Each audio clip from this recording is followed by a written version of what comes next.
Oh, Russia, Ukraine, Russia. I mean, I remember it was like back in the U.S., back in the U.S., back in the USSR. Well, the Ukraine girls really knock me out. They leave the West behind. And Moscow girls make me sing and shout. And Georgia's always on my mind. Oh, yeah! I'm feeling all wacky this morning. Even Beatles, before we sat down here, didn't help. It's not like the weekends go, they're short enough as it is, right? But this weekend was like officially, the shortest day of the year. I mean, spring forward my butt. I see you just got me ranting and raving and the red light is on. I mean, come on. Roxanne, you don't have to put on that red light. Roxanne. Yeah. We are live on a wild, cranky, tired. I'm tired and cranky Monday morning. It's like, hey, you kids, get off of my lawn. I'm that guy this morning. Man. Good morning. Wait a minute. It's like my 18th cup of coffee, man. All droopy-eyed. Good morning. Good morning. Good morning. It is a Monday, March 10th. And in case you don't know, we turned the clocks ahead 1 hour yesterday. They call it, daylight savings time. My name for it is like, well, I'm going to be tired for the next week or so. I'm going to bitch about it all week. All show time. We're going to do a whole complete show of me just complaining about daylight savings time. I'll get a lot of good reviews. All right. I'm telling you, I ain't with it this morning, Andy. Before we get any further, please give today's show, it's right over here, the thumbs over here. Give us a thumbs up. And if you haven't already, there's a subscribe button right over here. Okay? Hit that. And that way you'll be notified of all and any content that is coming up. Podcasts, comedy, shorts, community appearances. Heck, we do it all, man. And remember, if you subscribe, you could be eligible to win a chance, chances to win fabulous prizes. They've been upgraded, Andy. They've been upgraded to fabulous. They look marvelous. Yes, they do. And remember that today's podcast, where's my prop here, buddy? Is it here? Oh, there it is. There we go. Today's podcast is brought to you in part by our good friends down at the Great Falls Gazette. Out the door, down the hall, take one flight of stairs down, and then they're 3 doors down. It's local reporting. They're locally owned. They're locally operated. They do local stories, human interest stories. They're on top of what's ever going on in Great Falls, Montana. They have home delivery available, and you can pick up your copy every Tuesday, Thursday, and Sunday, this is our Sunday paper. And you know what I'm going to do hit it. We're gonna buy 5 copies for my mother. Hey, gonna see my smiling face on the cover of the Great Falls Gazette. Oh yeah, we're gonna make it on the back cover. Crime Stoppers. Da, da, da, da! America's Most Wanted. Isn't that your girlfriend up there, you Barbie girl? Sure ain't no Margot Robbie, is it? She's a Barbie girl, and she's living in a Barbie world, and now she's on Crime Stoppers. America's Most Wanted. Great Falls. Who else is in here? Got a couple ladies in here. She's Natalie's, Natasha. She's wanted for drugs. And Michelle was arrested. And your little Barbie girl, she's a felony girl. $20,000. I don't know. All right. So,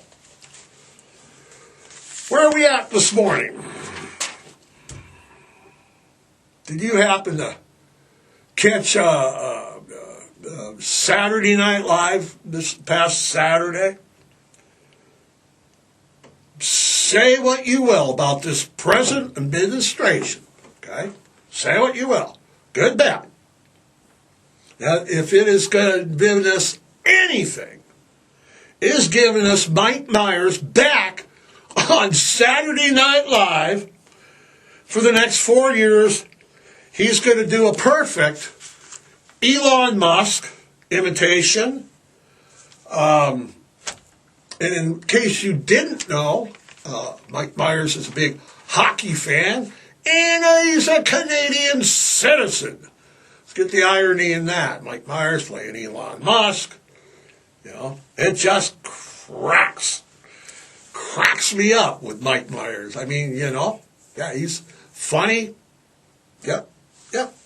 I mean, didn't the Canadians invent daylight savings time? Technically, yes, but technically, no. How can that be, I say? Throw it up there. Port Arthur, Ontario, in Canada, was the first city in the world to enact a daylight savings time on July 1st, 1908. But, there's a big but there.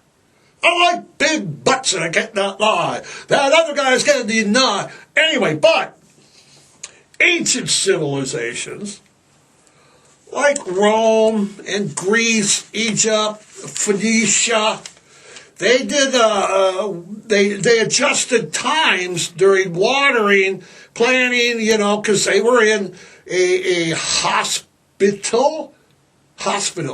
They're in a good environment for growing crops. We're going to avoid that word right now. So they adjusted their crop watering, their planting times, their art times, their festivals, and everything to the sun, right? So basically, the Romans had water clocks that they would put different water in them different times of the year. If I'm cranky enough about daylight saving times, at least there's a history about it. Yeah. They adjusted. I don't adjust very well to change. Throwing an hour in my whole thing, I don't. All right. So, we were talking about this a little bit before airtime, and we're going to go with this one today. We were talking about the show, Andy, I said before we get it, I don't think it's an unsolved mystery, technically speaking. I mean, it is, but we know players. There's, in this, we know suspects, we know everything, you know. One of the first stories I heard when I moved here to Great Falls back in the early 90s, when I showed up in Great Falls, I was going to college there, getting sober. But anyway, this is one of the first stories I heard. Okay, when I moved here, it's kind of lore in the town. It's Great Falls lore. And now, Tales from the Crypt. But anyway, we're going to go on the night of Good Friday. That's Friday, April 5th. We're going to go way back. We're going to go back to 1985. Okay? 23-year-old, okay? 23-year-old Morris Davis. He was working for Howard's Pizza here in Great Falls. He's a delivery driver, 23, got his first job. He's called out for a delivery. Well, and he never made it back. No, never made it back to Howard's Pizza, never made it back to the restaurant. Took delivery, left, never made it back. They sent a second driver, and this was over on 1015 6th Avenue Northwest. It's right on the west side of town. Okay, that's the delivery address, and that's when the second driver was sent to that address. That's when Morris Davis, his body, discovered. Okay, he's dead. Right? So, police are called, and paramedics are dispatched, and the paramedics begin to respond. The 911, 911 operator, whatever, is dispatcher. The dispatcher states that the victim. At the beginning of the call, they said the victim was only shot once, and then dispatches. And when they're en route, dispatch calls back and said that the victim had suffered multiple gunshot wounds. When they arrive to the place over on 6th Northwest, they're told the victim's in pretty bad shape. They don't think he's going to make it, and that's just the people that are there at the time. They're not even sure if he's going to survive. So the paramedics in this case was Ed Day and Cliff Davis. Okay, and they enter the house, and now Cliff is confronted that face to face that the victim was a member of his own family. It's like, when he saw the victims, what I've read is when he saw the victim's cowboy boots, okay, he knew it was his brother. I mean, can you imagine that? You're on the call. You've been dispatched to the victim expected to die, multiple shot wounds. It's your 23-year-old brother that was at work delivering pizzas. Come on, man. So they got to the place. Like I said, they got him transported. I mean, Cliff's flipping out. And rightfully so. But he gathers his composure and helps get him on the stretcher, and they got Morse's transported. But he didn't make it. He is dead DOA. He was dead on arrival. Best efforts. I mean, God, the kid was only 4 months into his pizza delivery job, and now he's dead for delivering pizzas. Now, police, and I've read a lot of this. I know, like the last story we did a few weeks ago, I know the detectives involved in this. I haven't gotten permission. What is this? I have gotten permission to use their names, so I don't use their names. It's common record who their names are. But anyway, the police believe that earlier that evening, the killer selected a vacant house. He removed the for sale sign in the front yard. And then he forced his way, from what I've read, through the back door of the house. Excuse me. And the pizza order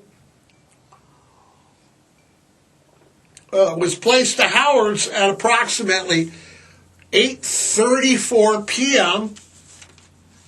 And there was no phone service to the house, so the call had to be made from somewhere, from another location. You remember now, we're back in 85. We didn't all have droids and iPhones, and, I got a droid, I got flip phones.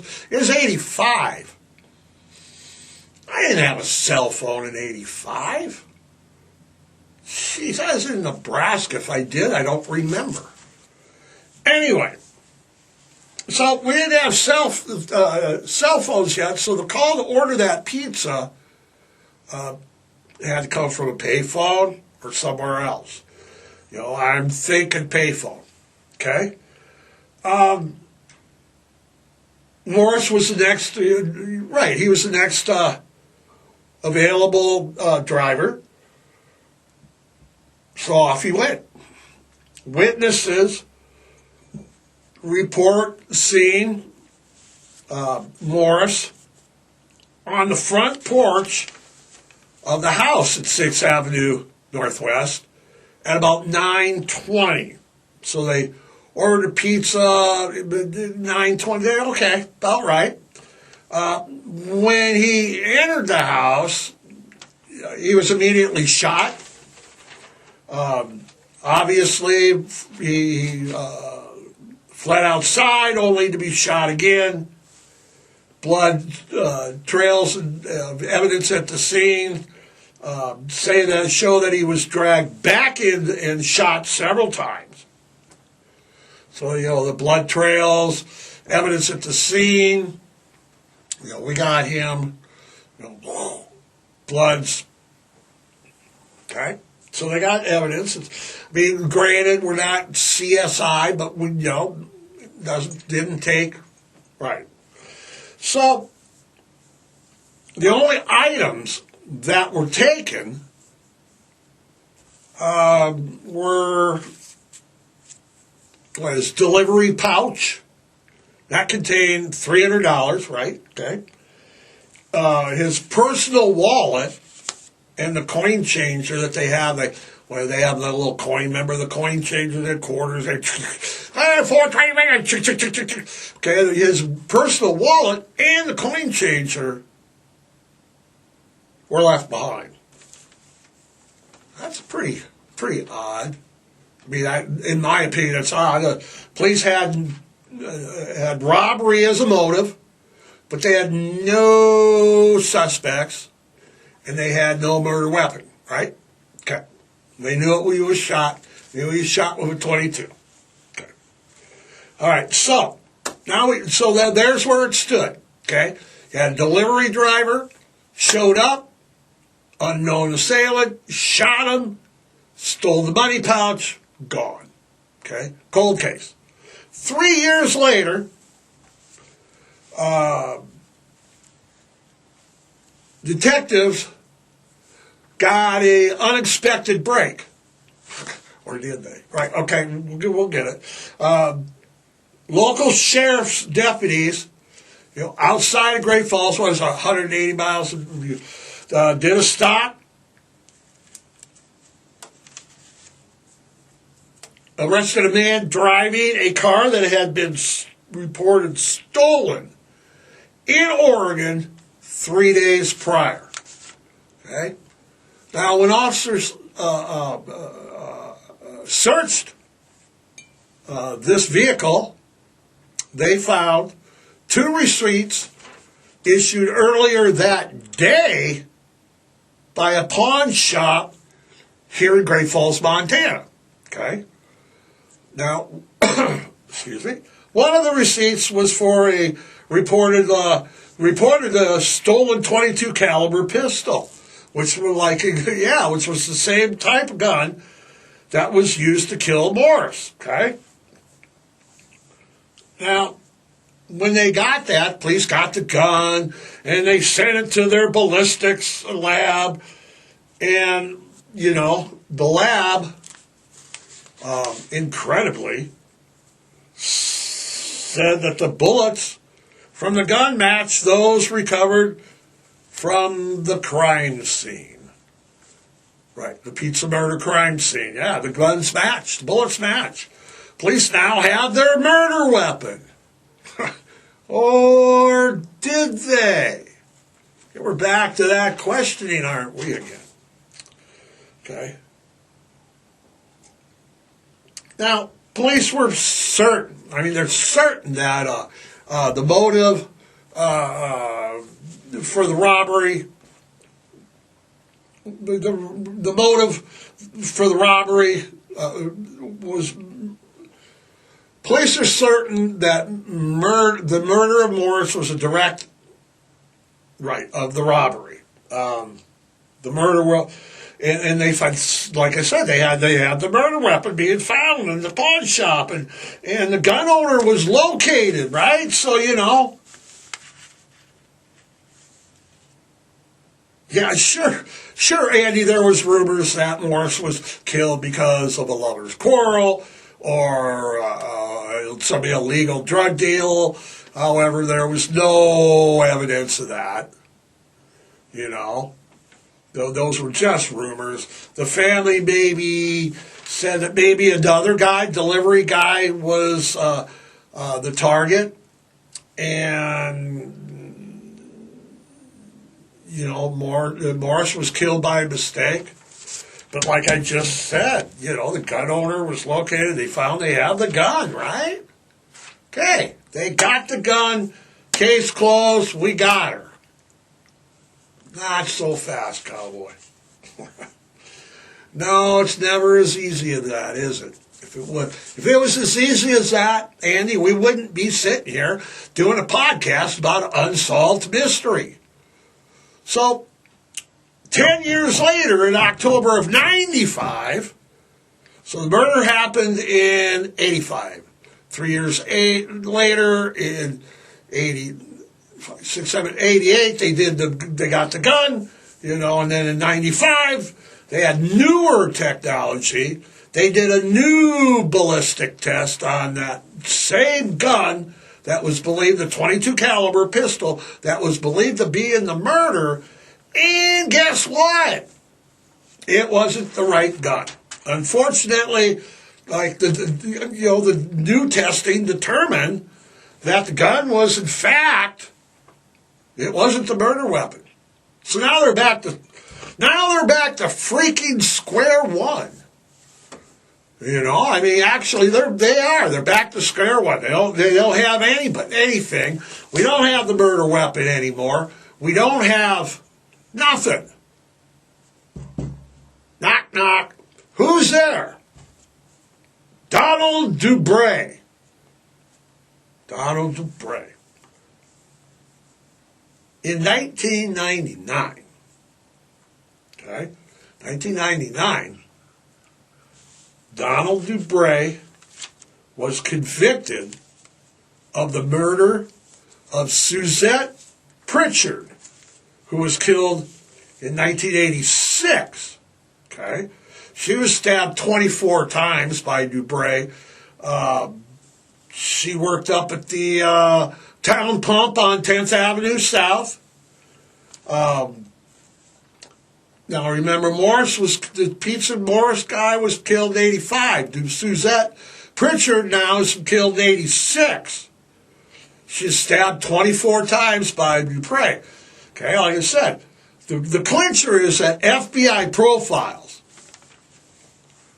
profilers like Criminal Minds guys from the show Criminal Mind, right? Profilers, they had previously connected the Morris murder, the pizza guy, and Suzette's case believing that the same person was responsible.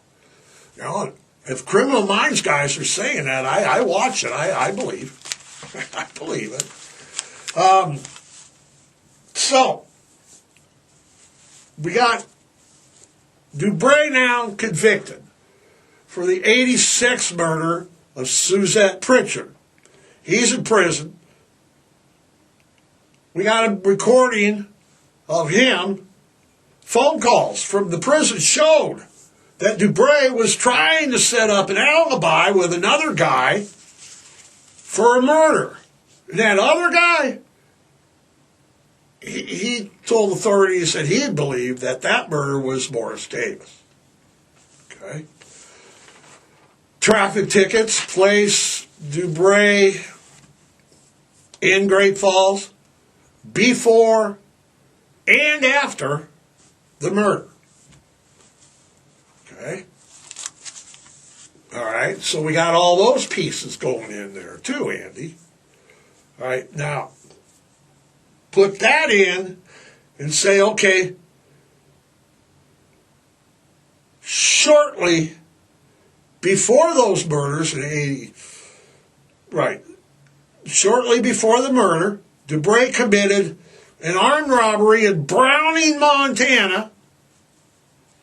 In that case, he shot a man with a 22, right, 22 caliber. A guy liked 22s. Okay. We never figured out if that was tested, did we? When we looked up, did they ever do any testing on that at all? Did you see any?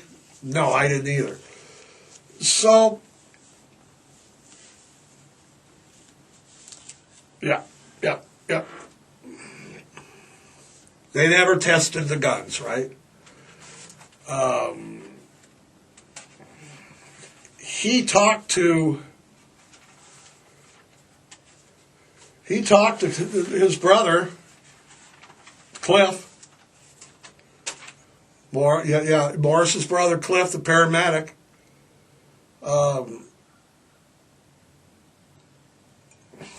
He explained everything to him. He explained the layout of the house.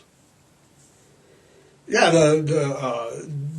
Dubray. Dubray, he told the brother Cliff everything. Yeah, he said, look, you know, in phone calls he talked to the brother. He said he told him the layout of the house. He told him how his brother got shot. He told him how they moved the body. He basically told him everything. Yeah. Yeah, he even said that he was there when the murder occurred, but he was not the trigger man. That's what he told Cliff. That's Morris's brother. Yeah, the paramedic. Yeah, that discovered the body. That's what he was telling the murderers. Tell him, yeah, I was there, but I didn't kill him. And you know, there was so much circumstantial evidence, but you know, what happened? Well, okay, he's serving life for Suzette Pritchard's murder of the girl in 10th Avenue South. Okay, he's the prime suspect, the usual suspect. He's the dude, right, in the pizza delivery guy murder, in Morris's murder, right. But in 2016, life sentence he served. He's 55 years old, and he dies. So the detective that was the lead detective on this, I know him. He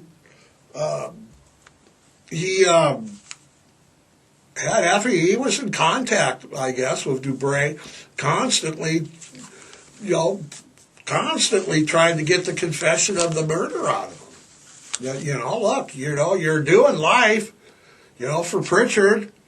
We all know, you're the prime suspect. Like I said, he died. Right, case officially remains open to this day. Isn't that wild? We like I said, is it an unsolved mystery or not? We know, we think we know, but we never got a confession. There's a reward offered to this day. What is it, Andy? Throw it up there for me. Any information on Morris's murder, the pizza delivery guy at 85, will get you $7,000. So, case is still open. I think that Dubray is the obvious pick. I mean, if the like I said, the FBI profilers connected the Pritchard case and the Morris case together, they don't do that by accident. So I really think that's, yeah. But it's like a really, really gloom over Great Falls. Like I said, it was one of the first cases I ever heard from. When I came to Great Falls, I probably hadn't been here a week, and the first thing, have you ever heard the guy that was delivering pizza and he got murdered? That was like the first thing. I'm up at the college up there, yeah, it was, to this day, it's a big, who did it? Dubray did it. That's the best. The smart money is Dubray. Andy, give me the wheel in the sky. Keeps on turning. All right. We got a nice week looking at there. Just a springy Montana week. Gonna be tired and grumpy all week. All right. Remember, everybody, spay and neuter. Adopt, don't shop, foster, rescue, volunteer, and hey, adopt a shelter pet today. Andy, we're good? We're good. Until next Monday, have a great week.